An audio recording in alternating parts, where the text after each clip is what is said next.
Bonjour et bienvenue sur la chaîne des tutoriels Lokes. Aujourd'hui nous allons voir comment créer un bouton dans nos pages tactiles. Donc un bouton particulier, celui du ticket restaurant. Donc ça peut arriver qu'il ne soit pas présent par défaut. Donc je vais vous montrer comment le créer.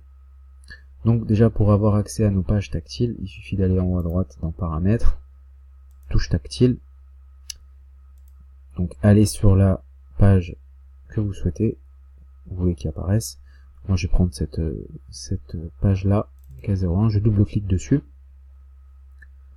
Donc ensuite pour créer mon bouton, donc il suffit juste de cliquer sur le bouton que vous souhaitez. Donc il y a différentes tailles. Donc là pour l'instant il y en a 4. Vous le prenez, vous le glissez à l'emplacement que vous souhaitez, vous lâchez. Donc là il y a ça qui apparaît. Donc vous avez deux champs, voire 3 avec une image si vous souhaitez le compléter à 100%. Donc pour le libellé, donc on a dit qu'on va prendre notre exemple de ticket restaurant. Donc je vais faire comme ça, hop, ticket resto. Donc après vous avez ici ce petit bouton police, si vous souhaitez un petit peu diversifier vos boutons pour qu'ils soient bien visibles. Donc à vous de changer, de mettre la police que vous souhaitez. Après vous pouvez vous amuser comme vous voulez, même si vous avez des polices différentes dans votre ordinateur. Vous pouvez en ajouter, c'est pas bien compliqué, il suffit juste de double-cliquer dessus. Voilà. Donc là, ensuite pour le code. Donc le code qu'on va renseigner pour le ticket resto.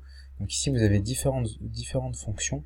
D'accord? Donc nous, la fonction qui va nous intéresser, ça va être la fonction sous-totale. Donc j'ai ici la fonction sous-totale, je double-clique dessus. Hop. Et je choisis la toute dernière qui s'appelle ticket resto. Je fais OK. Donc là, vous voyez bien qu'il y a un code qui s'est généré automatiquement. Attention à ne pas appuyer dessus, à ne pas vouloir effacer ou écrire une autre, cliquer sur une touche, quoi que ce soit. Ça peut complètement fausser le code. Donc vous avez deux possibilités de faire des tickets resto. Donc soit un bouton simple comme ça, uniquement avec des caractères dessus.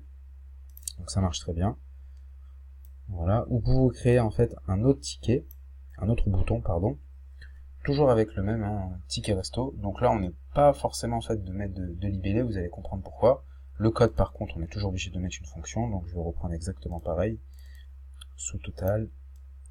Hop, ticket resto, je valide. Donc dans la valeur, pardon, c'est pas la mettre, c'est pas la peine de mettre quelque chose, nous ne sommes pas obligés.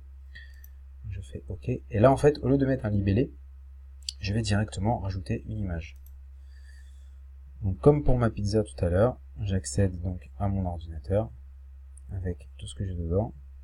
Hop, donc je prends ma petite image, ouvrir, et là j'ai ma photo qui se met automatiquement sur mon bouton.